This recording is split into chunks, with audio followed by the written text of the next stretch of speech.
10.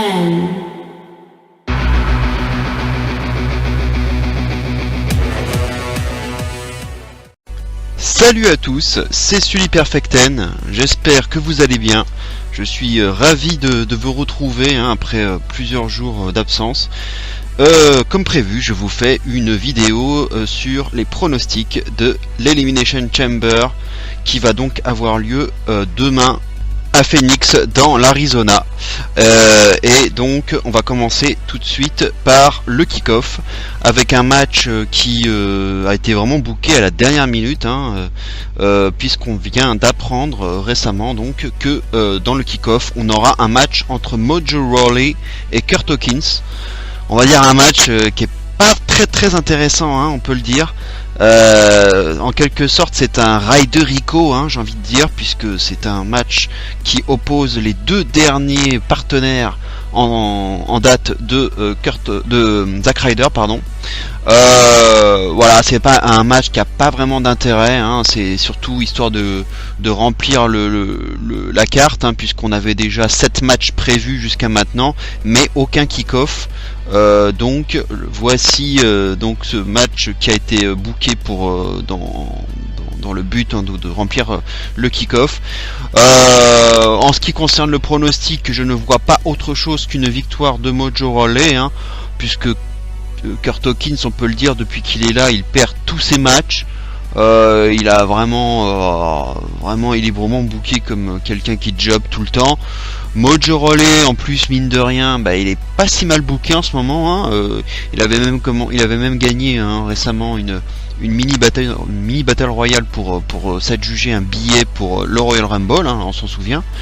Et donc voilà, depuis l'absence de Riders pour blessure, il est quand même plutôt bien booké. Donc je ne vois pas autre chose qu'une victoire de Rawley. Et puis en général, dans ce genre de match qui ne sert à rien, la victoire en kick-off et revient souvent au face. Donc voilà, on va pas aller plus loin que ça, on va passer au match suivant, puisqu'il n'y a rien d'autre à dire là-dessus.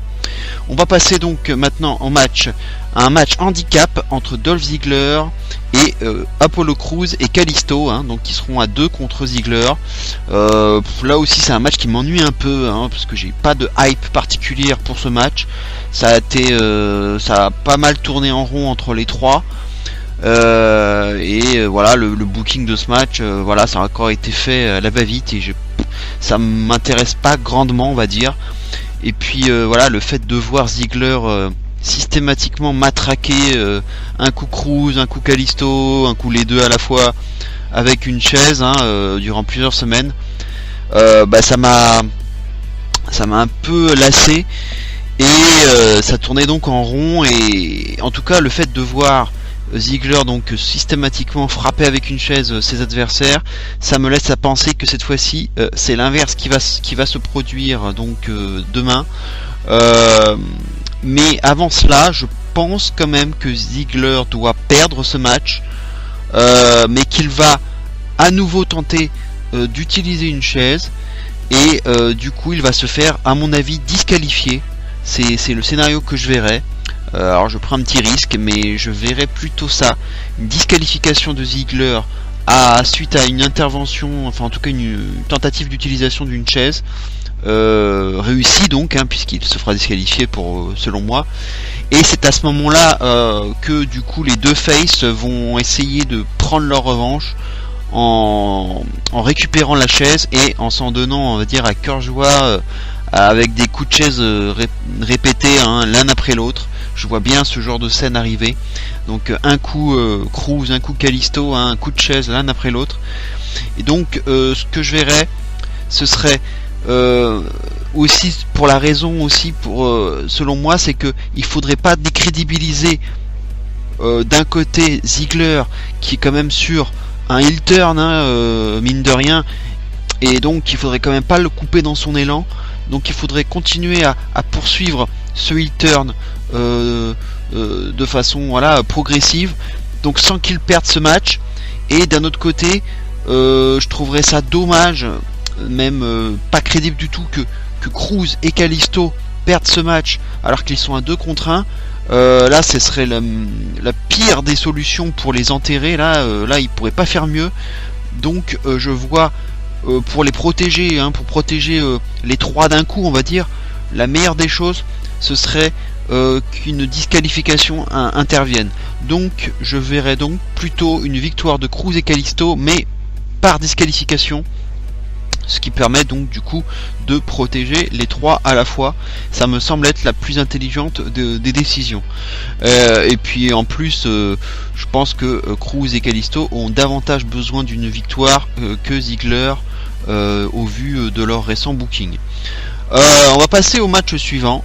Mickie James affronte Becky Lynch, donc un match simple, sans ceinture en jeu, sans stipulation particulière, donc un match simple.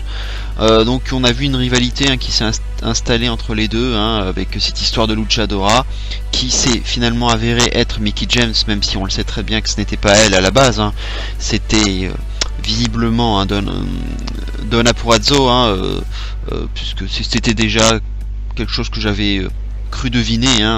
J'avais mené ma petite enquête et j'avais bien deviné qu'il s'agissait de Donna Purrazzo, mais au final ils avaient bien sûr prolongé la storyline jusqu'à ce que Mickie James soit apte et soit médicalement apte à rentrer dans le main roster. Et ça a été fait donc dans ce match en cage entre Becky Lynch et Alexa Bliss, et avec donc la luchadora qui est intervenue, et on a vu Becky Lynch qui avait retiré les masques de Mickie James, et on avait donc découvert finalement que c'était elle la luchadora, et c'est comme ça que la feud a commencé. Alors déjà ce match en lui-même, c'est l'un des matchs qui m'a des deux matchs, il y a eu deux matchs qui m'ont vraiment posé de problème par rapport au pronostic. J'ai eu beaucoup hésité, et celui-là en fait partie, car d'ailleurs les paris, les pronostics sont très très serrés entre les deux. Il y a même eu un retournement, puisque à la base c'était plutôt Mickie James qui était favorite. Là en ce moment on a l'impression que c'est plutôt Becky Lynch maintenant qui est favorite, mais néanmoins, j'ai quand même un scénario qui vaut ce qu'il vaut. C'est encore une prise de risque de ma part, mais moi je pars du principe que Mickie James n'a pas encore eu de victoire depuis son retour, mine de rien. Que ce soit en équipe avec Alexa Bliss par exemple, lorsqu'elle avait affronté Becky Lynch et Naomi. Donc Naomi avait couvert finalement Alexa Bliss, donc les Faces avaient gagné. À TakeOver aussi, il faut pas oublier, le grand retour de Mickie James, c'était donc à TakeOver contre Asuka, et elle avait perdu à nouveau. Et dans le dernier Rumble, dans le fameux 3 contre 3 qu'on avait vu récemment, c'était aussi une victoire des Faces. Donc en fait c'est une succession de défaites pour Mickie James, même si finalement c'était plus par équipe qu'en solo, mais néanmoins elle a toujours perdu ses matchs depuis son retour. Donc je me dis qu'il serait quand même peut-être temps qu'elle gagne enfin un match, puisque en plus surtout c'est son premier match en solo depuis son retour dans le main roster finalement. Et en plus on l'a vu dans le dernier SmackDown, avec son discours de heel qu'elle tient, où elle rappelle quand même son palmarès, tous les titres qu'elle a gagnés à la WWE dans le passé, et où elle se vante en plus d'être à l'origine de tout ce qui fait le catch féminin de la WWE aujourd'hui. Ça fait tout ça, pour moi, avec ce discours, ça fait que si elle perd, si elle gagne pas derrière, ça va, disons que ça va pas la rendre pas très crédible, ça va pas la rendre très crédible. Donc du coup je ne vois pas Mickie James se perdre ce match. Et en plus l'association qu'on a vu donc avec Alexa Bliss, plus donc le segment qu'on a vu à SmackDown, dans le dernier SmackDown, avec le segment de la double signature de contrat, ça me montre que les deux matchs entre Bliss et Naomi d'un côté et Mickie James et Becky Lynch de l'autre sont intimement liés. Donc moi ce que je verrais, ce serait que d'abord Mickie James gagne son match, donc, mais grâce à une intervention d'Alexa Bliss, donc sa nouvelle copine, si on peut dire, ou en tout cas une intervention de Bliss, mais plutôt une distraction, je dirais, de Bliss. Donc je verrais quand même plutôt Mickie James l'emporter sur un pin quand même, mais sur une distraction donc de Bliss, hein, donc du coup elle arrive sur la rampe, Becky Lynch se retourne et elle est distraite par cette arrivée, et Mickie James en profite pour l'attaquer dans le dos et remporter son match. Voilà comment je vois les choses. Ça c'est, on va dire, le premier stade. Et ensuite, j'ai enchaîné tout de suite, puisque comme je vous disais, ces deux matchs sont intimement liés.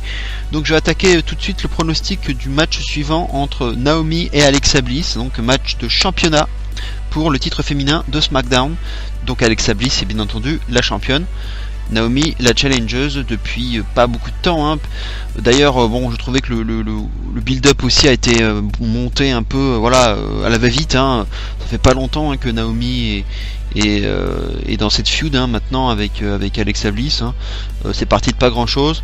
Ça fait même pas 15 jours, donc c'est très très récent. Donc ils ont fait ça très très vite. De toute façon, avec ces pay-per-view qui arrivent très vite, tous les 15 jours, forcément il faut builder les choses très vite. Malheureusement c'est l'inconvénient. Et du coup, il a fallu vite trouver une nouvelle challengeuse numéro 1.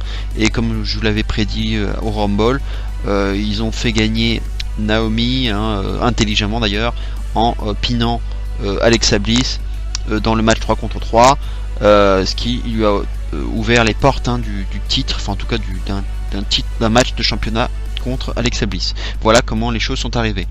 Alors au niveau des pronostics, c'est à nouveau c'est le deuxième match en question qui m'a posé le plus de problèmes au niveau des pronostics. Donc c'est les deux matchs finalement, les deux matchs liés, les deux matchs féminins qui m'ont posé problème. Puisque aussi au niveau des pronostics, ça a été très serré. Les bookmakers ont été très partagés. On a vu Alexa Bliss d'abord favorite, et finalement ça a l'air de tourner plutôt à l'avantage de Naomi. Mais bon, je vais continuer sur mon scénario. Donc, comme je vous disais, pour moi Becky Lynch va perdre contre Mickie James à cause donc d'Alexa Bliss, qui l'aura distraite. Du coup, je vois bien une Becky Lynch énervée qui va forcément, pour moi, tenter d'intervenir de son côté, cette fois-ci dans le match de Bliss. Mais mon doute, on va dire, c'est de savoir si Naomi va gagner par count out, comme par décompte à l'extérieur, ou bien par disqualification. Parce que pour moi déjà, Naomi, je ne la vois pas gagner le titre, donc je ne la vois pas piner Alexa Bliss. Je n'y crois pas un seul instant en fait. Et justement, comme je vous disais, les bookmakers ont l'air maintenant partis pour une victoire de Naomi. Mais qui dit une victoire de Naomi ne dit pas forcément prise de titre. Donc je verrais plutôt Naomi gagner, mais pas en remportant le titre. Donc je ne vois qu'une victoire, on va dire pas très clean, c'est-à-dire soit par count out, soit par disqualification. Mais comme j'avais déjà parié sur un DQ dans le match de Ziggler, je vais donc plutôt miser sur une victoire. Alors je prends un gros risque, mais je vais quand même plutôt miser sur une victoire de Naomi, mais par décompte à l'extérieur. Donc par exemple, Lynch arrive durant le match assez énervée, donc elle court directement vers le ring. Alexa Bliss voit Lynch arriver et du coup elle s'enfuit du ring, et elle préfère s'enfuir par la barricade par exemple, et du coup elle s'enfuit, on la voit dans le public s'éloigner, ce qui fait que du coup Lynch n'arrive pas à la rattraper. Elle arrête sa course, même je pense qu'elle s'arrête par exemple derrière la barricade, elle arrête de la poursuivre, ou alors elle la continue à la poursuivre dans le public, pourquoi pas, mais on ne voit plus rien par la suite, les deux filles disparaissent, et pendant ce temps là Naomi est toute seule dans le ring et l'emporte par décompte à l'extérieur. Du coup Naomi serait pas vraiment contente, notamment auprès de Lynch, puisqu'elle l'aurait privé du titre, en quelque sorte. Et du coup, le fait que Naomi soit un petit peu aussi en veuille un petit peu à Lynch, ça pourrait nous amener progressivement à un Fatal 4-Way à WrestleMania entre la championne, donc Alexa Bliss, qui serait toujours championne, Becky Lynch qui, elle en aurait après Alexa Bliss, forcément, Mickie James qui, elle, viendrait juste de battre Becky Lynch, donc dans le pay-per-view, donc et qui vous aussi légitimement réclamerait un match de championnat. Et enfin Naomi qui du coup aurait gagné par des comptes à l'extérieur, ce qui fait que ça lui vaut aussi un rematch pour le titre. Donc pourquoi pas un Fatal 4-Way. C'est un scénario, on va dire, assez ambitieux et couillu de ma part, ce que je viens d'évoquer, mais moi je vois les choses comme ça, même si bien sûr je peux tout à fait me planter, mais moi je vois bien les choses comme ça. Puis voilà, donc comme je vous disais, les bookmakers sont plutôt changés d'avis et misés sur une victoire de Naomi. Donc, comme je vous disais, je vois pas Naomi gagner de façon clean et récupérer le titre, parce qu'une victoire de Naomi, comme je vous disais, ça veut pas forcément dire un changement de titre. Je vois pas Naomi championne, je la trouve pas prête en fait, je la trouve pas encore prête. Au niveau du micro, c'est vraiment très timide, c'est pas assez affirmé pour moi. Malgré certaines qualités athlétiques qui sont indéniables, ça c'est autre chose, mais je crois pas une Naomi avec la ceinture, et puis voilà, faire des promos, je la vois pas crédible quoi. Et même d'ailleurs Alexa Bliss là dans le dernier SmackDown a pas mal la taclé là-dessus, en disant qu'elle avait même oublié sa présence quoi. Et pour moi c'était pareil quoi. Et c'est vrai qu'elle est transparente, on avait l'impression que tout était centré finalement autour de Becky Lynch, de Mickie James et d'Alexa Bliss, alors que on voyait Naomi qui était debout et qui disait rien, on attendait qu'elle parle, et c'est vrai qu'elle était très elle manquait de présence quoi, elle était assez transparente, et c'est bien ça son problème. Alors certes, elle sera chez elle, comme elle l'avait dit d'ailleurs à SmackDown. À WrestleMania, elle sera à Orlando, donc chez elle, mais elle peut tout à fait disputer un match de championnat chez elle, mais à ce moment-là, pourquoi pas, peut-être un titre de championnat, un titre acquis chez elle, mais je la vois pas arriver à WrestleMania, en tout cas en position de championne. Là, je serais très surpris. Je pense que c'est pas encore le moment non plus pour Becky Lynch, pour Alexa Bliss pardon, de perdre son titre, parce que mine de rien, elle fait un bon petit boulot de heel. C'est un peu ce que je disais au niveau de Raw avec Charlotte. Les deux font un bon boulot de heel, et je les vois pas perdre leur titre, ni l'une ni l'autre maintenant. Donc je pense que aussi bien Charlotte que Bliss, je les vois éventuellement perdre leur titre à WrestleMania, mais pas avant en tout cas. Donc pas à Fastlane concernant Charlotte, et pas à l'Elimination Chamber concernant Alexa Bliss. Voilà ce que je pouvais dire concernant, on va dire, ce match à 4, on va dire, puisque pour moi les deux matchs sont liés entre les 4, puisque voilà, il y a deux autres filles qui sont occupées sur autre chose, et qui pour l'instant je les vois pas dans le title picture comme on dit. Et d'ailleurs on va tout de suite évoquer leur match, puisqu'il s'agit de Natalya contre Nikki Bella. Un match qui quand même est booké qui est pas mal booké quand même, puisque ça s'est plutôt bien goupillé entre elles, avec beaucoup de brawl, de catfight entre les deux, et beaucoup de trash talking entre les deux depuis Survivor Series, donc ça ne date pas d'hier, cette feud. On se souvient donc de l'attaque de Natalya, en tout cas qui avait été révélée par Carmella à l'époque, donc une attaque de Natalya sur Nikki Bella, qui avait donc empêché Nikki Bella de participer au Survivor Series, et Natalya avait donc pris sa place, et puis on avait entendu les motivations, les raisons de cette attaque par Natalya, et donc elle s'était pas mal lâchée, voilà, elle avait évoqué des raisons un peu de jalousie pour tout ce que fait Nikki, la couverture des magazines, Total Diva, etc., et même Total Bella, voilà, elle voulait prendre sa place en quelque sorte, et voilà, c'était surtout pour des raisons de jalousie, et elle avait eu des mots très durs à son encontre, et d'ailleurs au niveau de la bataille des mots, elle a souvent remporté cette bataille pour moi, Natalya.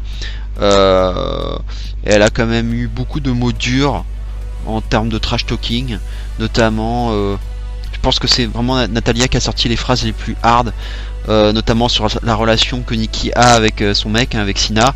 Elle a même dit dans le dernier SmackDown que si elle avait été célibataire, Cena serait probablement sorti avec elle, donc c'est quand même assez chaud. Et puis à l'époque elle avait dit aussi que Nikki avait moins de charisme que son chat, que Cena de toute façon allait pas rester très longtemps avec elle, qu'elle allait le quitter, etc. Donc il y avait quand même beaucoup de mots durs. C'était pas très PG tout ça, hein. Et en plus en termes physiques, on peut constater que c'est quand même souvent Natalya qui a eu le dernier mot. Avec déjà cette attaque au Survivor Series, même si on n'a jamais vu les images, hein, finalement, hein, de cette attaque. Mais bon, on nous a dit que Natalya l'avait attaqué, donc le scénario était comme ça, a été fichu comme ça, donc voilà. En tout cas, c'est comme ça qu'on l'a vu, qu'on nous l'a expliqué, et donc c'était du coup Natalya qui était en position de force là-dessus. Pareil dans l'attaque dans le parking, hein, on se souvient aussi de Natalya qui attaque Nikki dans le parking, près du camion là, de la WWE. Donc là encore, Natalya avait pris le dessus. Et enfin, dans le dernier SmackDown, hein, dans le dernier Talking Smack, on a pu voir Natalya intervenir et éclater la tête de Nikki contre la table en verre. Donc ça a été aussi un peu rude, hein, comme attaque. Donc pour moi, ça fait quand même beaucoup d'attaques, beaucoup de domination dans la feud de la part de Natalya. Donc pour cela, je verrai quand même une victoire de Nikki Bella, parce que voilà, avec toute cette domination, je pense que Nikki Bella va s'imposer et que ainsi ça clôturera la rivalité et ça nous conduira possiblement, hein, puisque les rumeurs évoquent beaucoup cela, à un match à WrestleMania entre Nikki Bella et John Cena d'un côté et Le Miz et Maryse de l'autre. Voilà, il y a beaucoup de rumeurs à ce sujet qui ont fleuri. Ça serait vraiment dommage. Moi, ça me ferait chier qu'on ait ce match-là, mais il y a beaucoup de rumeurs là-dessus. Je trouverais ça dommage pour John Cena, notamment d'avoir un match comme ça, alors qu'on a donné beaucoup de rumeurs d'un match entre Cena et Taker, par exemple. Donc, si on finit avec ce 2 contre 2, ce match 2 contre 2 mixte, ça serait quand même pas terrible pour Cena.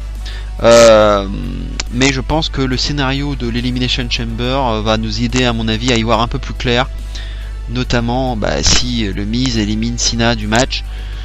On pourrait penser que on se dirigerait vers ce 2 contre 2.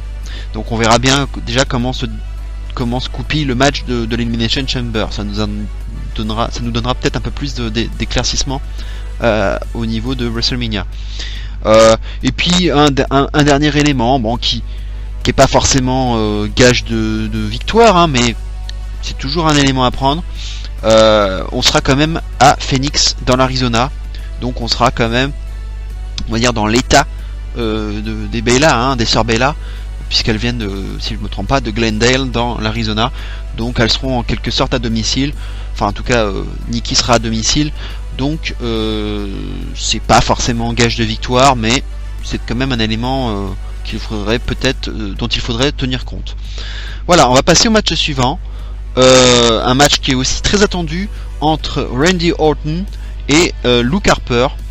Donc une storyline aussi qui s'est quand même bien goupillée, qui a été bien buildée, avec un Harper qui a donc finalement en quelque sorte fait son face turn, hein, même si voilà, c'est pas un face turn évident non plus, hein, parce que bon, il s'est surtout rebellé, on va dire, en attaquant Wyatt dans le dernier Rumble, hein, et avec un gros lariat, et une nouvelle fois dans le dernier SmackDown, hein, où il a à nouveau fait un gros clothesline sur Wyatt,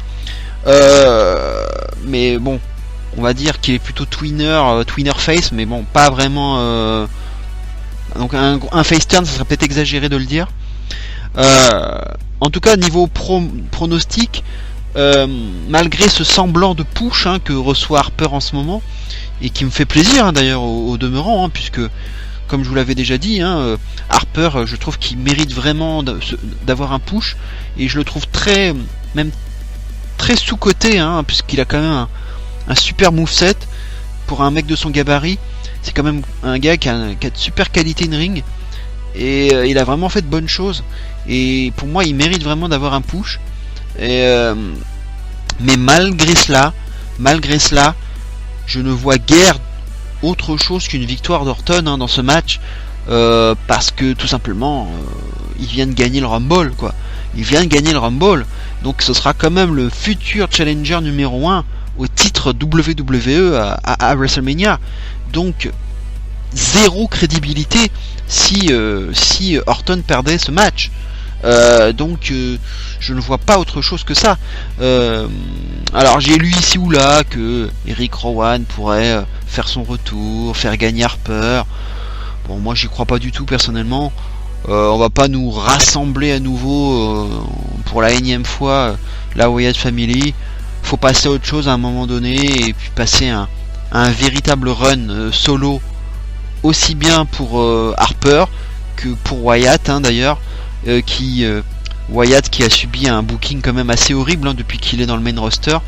Voilà, on y reviendra un peu plus loin dans les pronostics de l'Elimination Chamber, mais voilà, il faut que Wyatt ait un booking largement meilleur que celui qu'il a eu jusqu'à maintenant, mais en solo cette fois-ci, mais sans la Wyatt Family, quoi, sans Harper, sans Orton, sans encore moins avec Rowan, enfin tout seul, quoi. Vraiment un vrai push de solo, un vrai run, et voilà, quoi, parce qu'il le mérite vraiment, quoi. On y reviendra plus tard. Donc pour moi, victoire de Randy Orton. Match suivant, un match qu'on n'a pas souvent, très rarement même. C'est un match qu'on appelle un Turmoil Tag Team Match. Un match entre les champions American Alpha, Slater et Rhino, les Vaudevillains, The Ascension, Breezango et les Usos. Donc un petit rappel des règles pour commencer, puisque c'est quand même pas un match qu'on a très souvent, comme je vous disais. On va avoir d'abord deux équipes qui vont démarrer dans le ring, donc un match à 2 contre 2 classique. Mais dès qu'une équipe sera éliminée, une autre équipe prendra sa place jusqu'à ce que bien sûr les 5 des 6 équipes aient été éliminées. Et bien entendu, la dernière équipe survivante sera déclarée vainqueur, et donc les champions tag team de SmackDown. Pour rappel, on avait déjà eu ce match à Night of Champions 2010, donc ça date pas d'hier. Et à l'époque, on avait eu une victoire de Cody Rhodes et de Drew McIntyre, qui avaient donc récupéré à ce moment-là les titres de la Hard Dynasty, qui étaient champions à ce moment-là. Et ils avaient battu dans la finale Evan Bourne et Mark Henry. Voilà pour la petite anecdote et pour le rappel historique. Malgré la victoire surprise de The Ascension mardi dernier, ce qui était très étonnant, puisqu'ils n'avaient pas, moi je me rappelais pas les avoir vus gagner un match depuis peut-être moins 2 ans. Malgré cette victoire surprise de The Ascension, je pense que ceci n'est qu'un leurre pour nous faire douter dans nos pronostics, dans ce qui pourrait se passer, mais je vois aucune équipe prendre les titres à American Alpha, dont le règne est encore récent, et surtout on n'a pas eu l'impression que leur règne est vraiment démarré, tellement c'est le désert au niveau des tag teams, des tag teams de SmackDown, malgré pourtant le nombre important d'équipes qui sont présentes, mais il se passe pas grand chose en fait au niveau tag team. Au Royal Rumble, on n'a pas eu de match de championnat non plus, c'était quand même passé à l'as. Donc je vois American Alpha l'emporter, et pourquoi pas affronter à WrestleMania une nouvelle équipe du style Revival. Ça pourrait être intéressant de voir American Alpha contre Revival à WrestleMania. Ce serait vraiment pas mal du tout, même si Revival a priori semble parti pour affronter les Houses of Pain pour la NXT, donc à TakeOver Orlando, qui aura lieu donc juste la veille de WrestleMania. Mais comme c'est la veille, ça n'empêche pas un match éventuel le lendemain à WrestleMania contre American Alpha. Moi je verrais bien ça en tout cas, et donc peut-être les débuts dans le main roster des Revival en cas de défaite par exemple pour les titres à TakeOver Orlando. Donc je vois une victoire sans trop de surprise des American Alpha. Voilà, aucune équipe crédible ne peut l'emporter actuellement, malgré voilà, l'épaisseur du roster par équipe. Les autres sont pas prêts pour prendre les titres à l'heure actuelle. Il faut laisser American Alpha régner en tant que champion, puisqu'ils n'ont pas encore vraiment démarré, ils n'ont pas encore fait grand chose, ils n'ont pas eu beaucoup de matchs pour les titres, donc il faut les laisser champions, quoi. Voilà, parce que pour l'instant c'est vraiment un règne transparent et il faut les laisser, quoi. Au moins jusqu'à WrestleMania avec les titres. Et enfin, voilà, on va attaquer le gros morceau, le main event, l'Elimination Chamber, donc qui fait son grand retour après 2 ans d'absence. Donc ça fait plaisir de revoir la structure de l'enfer, on va dire, hormis le Hell in a Cell. Donc un match qui va voir s'affronter donc John Cena, le nouveau champion, hein, qui avait récupéré le titre aux mains d'AJ Styles au Royal Rumble. AJ Styles, donc évidemment, hein, donc qui vient de perdre son titre. Bray Wyatt, Baron Corbin, le Miz et le champion intercontinental Dean Ambrose.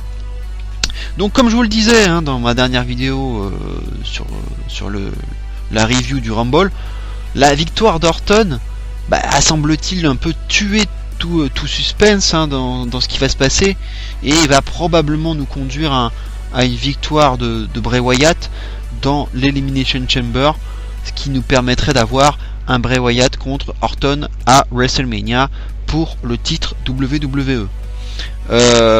Ça semble, on va dire, évident a priori que ça se passe ainsi.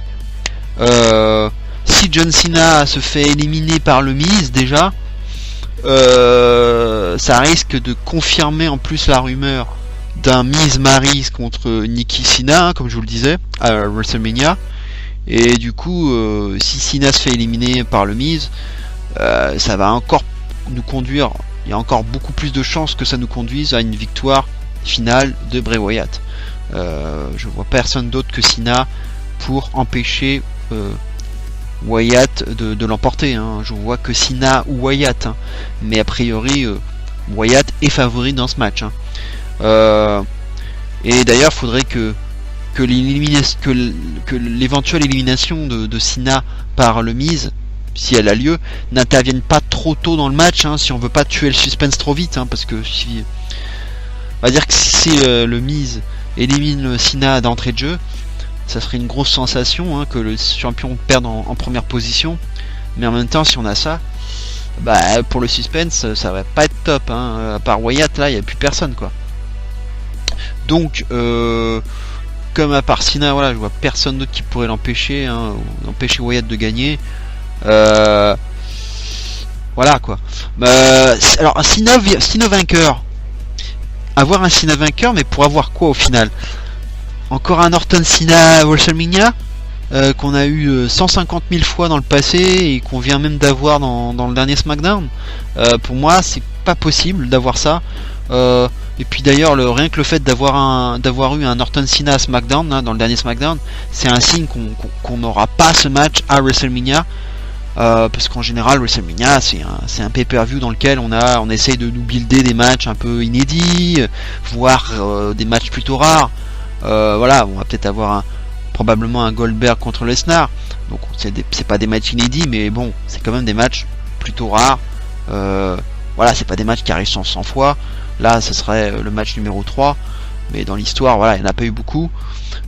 Mais voilà, en tout cas, WrestleMania, c'est pas un pay-per-view qui nous rabâche les mêmes matchs qu'on vient d'avoir dans les shows weekly. Donc, je vois pas un Cena Orton à WrestleMania. Donc, certains pensent quand même que Cena peut conserver son titre et affronter Orton, mais même aussi Harper et Wyatt dans un Fatal 4-Way.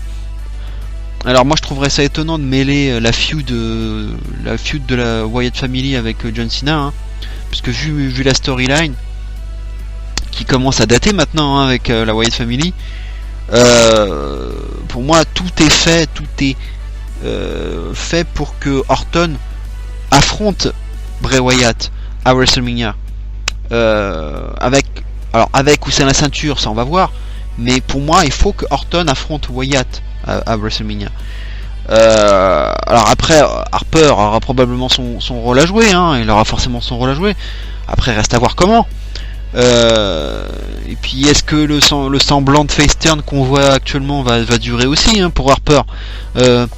En tout cas, j'espère qu'on va pas voir Orton se faire trahir comme à l'époque de l'évolution où il s'était fait trahir par les autres, avec un Harper qui turn à nouveau en aidant à Wyatt à conserver son titre à WrestleMania, dans l'hypothèse où on aurait un Wyatt Orton. En tout cas, à voir les cotes en ce moment, Wyatt a toujours été le favori des bookmakers, hein. Moi je n'ai vu que des cotes favorables à Wyatt, hein. Il est l'ultra favori du match, donc je vais quand même rester cohérent avec moi-même et donner la victoire de Bray Wyatt, qui en plus mérite amplement de posséder cette ceinture WWE. Ça serait vraiment cool pour lui d'avoir 2 titres majeurs, hein, après les titres par équipe, d'avoir donc les titres par équipe et le titre WWE, d'avoir ces 2 titres en seulement quelques semaines, hein. Ça va lui redorer un peu son palmarès, qui était quand même vierge, hein, depuis il y a encore quelques temps que ça, hein, il n'y a pas si longtemps. Donc ça serait très bien pour Wyatt. Et comme je vous disais tantôt, ce serait vraiment bien d'avoir un vrai run solo pour Bray Wyatt, un run qui dure et sans la Wyatt Family qui tourne autour, quoi. Ça va 5 minutes, mais à un moment donné il faut arrêter. Ils ont bien arrêté le Shield. Toute faction s'arrête à un moment donné, hein. C'est nous faire des allers-retours comme s'ils savaient pas quoi faire. Ça va 5 minutes, quoi. Donc maintenant il faut donner un titre à Wyatt, et il faut qu'il ait un run relativement long en tant que champion.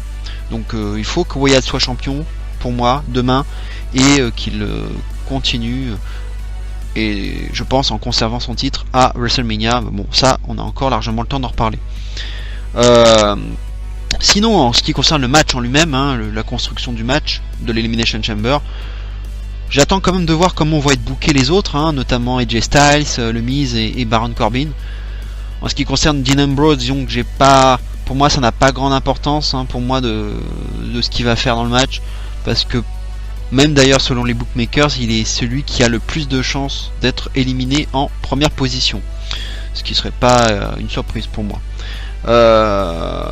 Et puis j'ai envie de me dire que pour lui, pour donner un futur challenger, hein, pour le titre intercontinental, hein, pour lui donner un futur challenger, il faudrait qu'un heel l'élimine de l'Elimination Chamber. Donc du coup, dans mon hypothèse où le Miz serait plutôt occupé avec John Cena à WrestleMania, hein, malheureusement on va dire, hein, dans ce fameux 2 contre 2, je verrais donc soit AJ Styles, soit Baron Corbin éliminer le Miz, Dean Ambrose. Ce serait déjà plus intéressant en tout cas d'avoir un éventuel match de championnat intercontinental pour AJ Styles à WrestleMania, puisque malheureusement on donne quand même il y a encore une autre rumeur qui veut que AJ Styles affronte Shane McMahon à WrestleMania.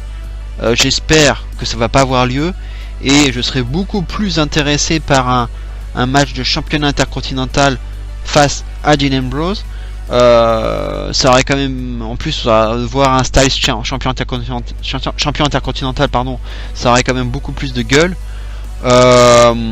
Si c'est pas lui, donc ce serait pourquoi pas Corbin, qui est quand même plutôt bien booké, hein, depuis plusieurs mois maintenant. Donc un Baron Corbin qui planterait Ambrose à l'Elimination Chamber avec un End of Days par exemple, et qui se mériterait du coup un match de championnat intercontinental, ça serait plutôt pas mal aussi, hein, d'avoir ça. Donc voilà, je verrais plutôt donc Ambrose éliminé par l'un de ces deux là. Concernant les 2 derniers survivants, je pense que si Wyatt il y a 2 solutions. Si Wyatt bat Cena en finale, alors pour moi le Orton Wyatt sera pour moi définitivement scellé. à WrestleMania. En revanche, si Wyatt bat en finale un autre que Cena, à ce moment-là, je dirais qu'on verrait un Cena qui serait tout à fait capable de dire, je le verrais bien dire ça, qu'après donc ce Elimination Chamber, donc peut-être dans le prochain SmackDown, je le verrais bien dire qu'il a peut-être perdu son titre, mais que le nouveau champion, donc du coup Wyatt, ne l'a même pas battu. Il ne l'a pas battu directement, il ne l'a pas couvert, il ne l'a pas fait abandonner. Donc Cena, il pourrait tout à fait dire qu'il mérite un rematch. Et donc à ce moment-là, par exemple un triple threat à WrestleMania ne serait pas impossible. Du coup, entre Wyatt, donc il serait champion à ce moment-là, Orton en tant que vainqueur du Royal Rumble, et donc John Cena en tant qu'ancien champion, et puis qui donc réclamerait un rematch pour un titre qu'il n'a pas véritablement perdu, en tout cas pas de façon directe. Pourquoi pas ce scénario? Mais comme je disais, en revanche, je ne vois pas, en tout cas les trois ex de la Wyatt Family face à Cena dans un Fatal 4-Way à WrestleMania pour le titre. Un triple threat, pardon, à la limite, pourquoi pas, mais je vois pas autre chose que ça. Mais je vais quand même rester sur mon scénario initial, puisque moi je vois quand même un Orton Wyatt. C'est tellement booké comme ça depuis le début, on nous build de ça, donc je pense que ça va finir par se retourner et d'avoir un début de tension entre Orton et Wyatt, et que ça va déboucher vers un match de championnat à WrestleMania. Et de toute façon, on va forcément l'avoir si Wyatt devient champion, de toute façon, puisque Orton a gagné le Royal Rumble. Mais il y aura sûrement de la tension entre les deux si ça arrive. Un peu à l'instar d'un Jericho Owens, si les deux sont amenés à s'affronter à WrestleMania, la tension aussi devrait apparaître entre les deux au fur et à mesure. Mais par contre pas pour le titre, mais ça aussi on aura l'occasion d'en reparler. Voilà tout ce que je pouvais dire pour mes pronostics. On va dire que globalement, sans vouloir trop m'avancer, au niveau des pronostics, ce pay-per-view est un petit peu moins compliqué que le Royal Rumble, qui était quand même très compliqué à pronostiquer. Il y avait beaucoup de matchs très très serrés. Pour moi, les matchs les plus compliqués, c'est les deux matchs féminins dont je vous ai parlé. En dehors de ça, on va dire que je suis relativement confiant sur mes pronostics. Après, le booking des matchs peuvent être différents, mais la finalité, en tout cas, me semble correspondre à ce que j'ai pronostiqué. Alors bien entendu, on le verra bien. On va vérifier ça durant ma prochaine vidéo review, que j'essaierai de faire le plus tôt possible dans la semaine, ou plus tard le week-end prochain. On verra donc ce que ça donnera. En tout cas, je vous souhaite en attendant un bon pay-per-view, et je voulais terminer avec quand même, j'avais presque oublié, des remerciements que j'avais envie de vous faire à tous ceux qui vont m'écouter, puisque j'ai quand même réussi dans ma dernière vidéo review de Royal Rumble à battre, on va dire, mon humble record de vues sur ma vidéo. On a dépassé la 30aine de vues. Alors ça peut paraître ridicule de dire d'avoir fait une 30aine de vues. C'est vrai que ça paraît ridicule, mais on va dire à mon niveau, en tant que débutant, au niveau des vidéos WWE, ça me fait quand même plaisir. Je suis content d'avoir été écouté plus d'une 30aine de fois, même pas loin des 40 maintenant. Donc ça m'encourage à continuer, donc je voulais vraiment vous remercier, et j'espère que cette vidéo review va faire au moins aussi bien, voire mieux, et que petit à petit je gagnerai des vues et des vues, et que ça fera boule de neige. Et pareil pour la vidéo review à venir. Donc j'espère que ça va continuer comme ça. Et en tout cas voilà, je voulais vous faire un petit big up, une petite dédicace avant de terminer cette vidéo, car vous méritez d'être mentionné. Et voilà, n'hésitez pas en tout cas à réagir, à faire vos commentaires sur vos pronostics. Je vous souhaite un bon pay-per-view, un très bon week-end, en tout cas une très bonne fin de week-end, et d'ici là, bien entendu, vive le catch. Ciao.